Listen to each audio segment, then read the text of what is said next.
അപ്പോൾ ഇന്നൊരു ബ്രേക്ക്ഫാസ്റ്റ് റെസിപ്പിയാണ് കാണിക്കുന്നത്. ഭയങ്കര സിമ്പിളായിട്ട് ചെയ്യാൻ പറ്റിയൊരു കടലക്കറിയുടെ റെസിപ്പിയാണ് കേട്ടോ. അപ്പോൾ ഞാൻ കുക്കറിലോട്ട് ഒരു 2 ടേബിൾ സ്പൂൺ വെളിച്ചെണ്ണയാണ് ചേർത്ത് കൊടുത്തത്.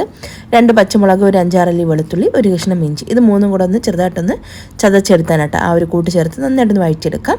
അതിൻ്റെ ഒരു പച്ച ചുവന്ന് മാറി വന്നതിന് ശേഷം നമുക്കിതിലേക്ക് ഒരു 3 സവാളയാണേ, അത് ഇതുപോലെ ചെറിയ കഷ്ണങ്ങളാക്കി മുറിച്ചെടുത്തതായിരിക്കണം കേട്ടോ. അപ്പോൾ നമ്മൾ ഈ ഒരു കടലക്കറിക്കൊക്കെ സ്ലൈസ് ചെയ്തിടാതെ ഇങ്ങനെ കഷ്ണങ്ങളാക്കി മുറിച്ചെടുക്കുന്നതായിരിക്കും കുറച്ചും കൂടെ നല്ലത്. അപ്പോൾ സവാളയൊക്കെ നന്നായിട്ടൊന്ന് വെന്തോന്ന് പറഞ്ഞു ഇതുപോലെ നായി വന്നതിന് ശേഷം മാത്രം നമുക്കിതിലേക്ക് ചെറിയൊരു തക്കാളി കഷ്ണങ്ങളാക്കി മുറിച്ചതാണ്, അതും കൂടി ചേർത്ത് കൊടുക്കാം. അപ്പോൾ തക്കാളി 2-3 ഒന്ന് ചേർക്കരുത് കേട്ടോ, കടലക്കറിക്ക് ആ ഒരു ടേസ്റ്റേ മാറിപ്പോകും. ഒരു വലിയ തക്കാളിക്കാണെന്നുണ്ടെങ്കിൽ പകുതി എടുത്താൽ മതിയാകും, ചെറിയ തക്കാളിക്കാണെന്നുണ്ടെങ്കിൽ ഒരെണ്ണം എടുക്കാം. പിന്നെ ഇതാ 1.5 കപ്പ് കടലയാണ്, വെള്ളക്കടലയാണ് എടുത്തിട്ടുള്ളത്. നന്നായിട്ട് കഴുകി നിറച്ച് വെള്ളം ഒഴിച്ചിട്ട് ഒന്ന് തലേ ദിവസം ഒന്ന് കുതിർന്ന് വരണ്ടിട്ട് വെച്ചിട്ടുള്ള കടലയാണ്. അല്ലെന്നുണ്ടെങ്കിൽ ഒരു 6 മണിക്കൂർ ഒന്ന് കുതിർത്തെടുത്താലും മതിയാകും.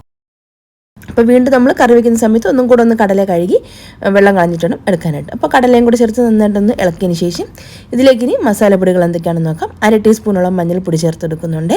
പിന്നെ ഇതാ 1 ടേബിൾ സ്പൂൺ മല്ലിപ്പൊടി, 1 table spoon Kashmiri chilli powder. പിന്നെ ഇതിൽ വേണ്ട നമുക്ക് ഒരു 2 ടീസ്പൂണോളം പെരിഞ്ജീരകത്തിൻ്റെ പൊടിയാണ് ചേർത്ത് കൊടുക്കുന്നത്. പിന്നെ ഒരു 1/2 ടീസ്പൂണോളം ഗരം മസാല പൊടിയും കൂടി ചേർത്തെടുക്കാം. പട്ട, ഗ്രാമ്പൂ, ഏലക്ക, ഇത് മൂന്നും കൂടെ ഒന്ന് ഡ്രൈ റോസ്റ്റ് ചെയ്തിട്ട് പൊടിച്ച് വെച്ചിട്ടുള്ള മസാലയാണ്. അപ്പോൾ ഇത്രയും കൂടി ചേർത്ത് നന്നായിട്ടൊന്ന് എല്ലാം ഒന്ന് ഇളക്കി വെച്ചിപ്പിക്കാം.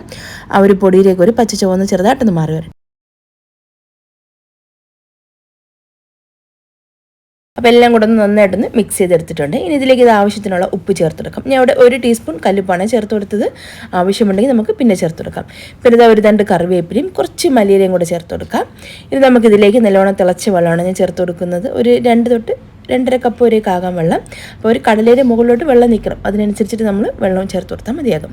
എന്നിട്ട് ഒന്ന് നന്നായിട്ട് എല്ലാം ഒന്ന് ഇളക്കി ഒന്ന് യോജിപ്പിച്ചതിന് ശേഷം കുക്കറിൻ്റെ അടപ്പുകൊണ്ട് അടച്ചിട്ട് ഒരു 6-7 വിസിൽ പോകുന്നവരെ നന്നായിട്ട് ഒന്ന് കുക്ക് ചെയ്തിട്ടെടുക്കും.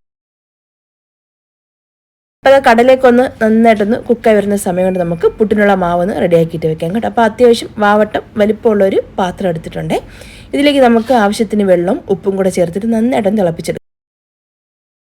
ആ ഒരു വെള്ളം ഒന്ന് നന്നായിട്ട് തിളച്ച് വന്നതിന് ശേഷം ഫ്ലെയിം കുറച്ച് വെച്ചിട്ട് നമുക്കിനി ഇതിലേക്ക് മാവ് ചേർത്തെടുക്കാം. ഞാൻ അവിടെ ഗോതമ്പ് പൊടിയാണ് എടുത്തിട്ടുള്ളത്. നമ്മൾ വീട്ടിൽ തന്നെ റെഡിയാക്കിയിട്ടുള്ള മാവാണ് ഇത്, ഗോതമ്പ് മാവ്. അപ്പോൾ അത് എടുത്തിട്ട് നമ്മൾ ആ ഒരു വെള്ളത്തിനനുസരിച്ചിട്ട് ഇട്ട് കൊടുക്കാം മാവ്. എന്നിട്ട് തടുത്ത് വേണ്ടി ഇതുപോലെ ഒന്ന് ഇളക്കി നോക്കാം. മാവ് കൂടുതൽ വേണമെന്നുണ്ടെങ്കിൽ അതിനനുസരിച്ച് നമുക്ക് ചേർത്ത് കൊടുക്കാം.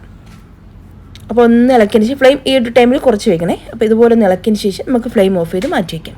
ചെറുതായിട്ടൊന്ന് തണുത്ത് വന്നതിന് ശേഷം ഒരു മിക്സിയുടെ ജാറിലേക്ക് കുറച്ച് ചേർത്തിട്ട് നമുക്കൊന്ന് പൾസ് മോഡിലൊന്ന് പൊടിച്ചെടുത്താൽ മതിയാകും. അപ്പോൾ ഒട്ടും തന്നെ കട്ട കെട്ടാത്ത രീതിയിൽ നമുക്ക് കൈ കൊണ്ടൊന്നും തൊടേണ്ട ആവശ്യമില്ല. മാവ് അങ്ങനെ കുഴഞ്ഞു പോകുകയോ കട്ട കെട്ടി പോകുകയോ ഒന്നും ചെയ്യാത്ത രീതിയിൽ നല്ല പെർഫെക്റ്റ് ആയിട്ട് കിട്ടും. പക്ഷേ വെള്ളത്തിൻ്റെ അളവ് സൂക്ഷിച്ചാണ് നമ്മൾ ഉപയോഗിക്കാനായിട്ട്. ഈ ഒരു ഗോതമ്പ് പുട്ട് തയ്യാറാക്കുമ്പോൾ ആകെ കൂടെ ഉണ്ടാകുന്ന ഒരു പ്രശ്നം അതാണ്, അതൊരു വലിയ പ്രശ്നമാണ്. അപ്പോൾ അത് നമ്മൾ കറക്റ്റായിട്ട് എടുത്തു കഴിഞ്ഞാൽ ഒരു വിധമൊക്കെ നമുക്ക് നല്ല രീതിയിൽ ഒപ്പിച്ചെടുക്കാനായിട്ട് പറ്റും.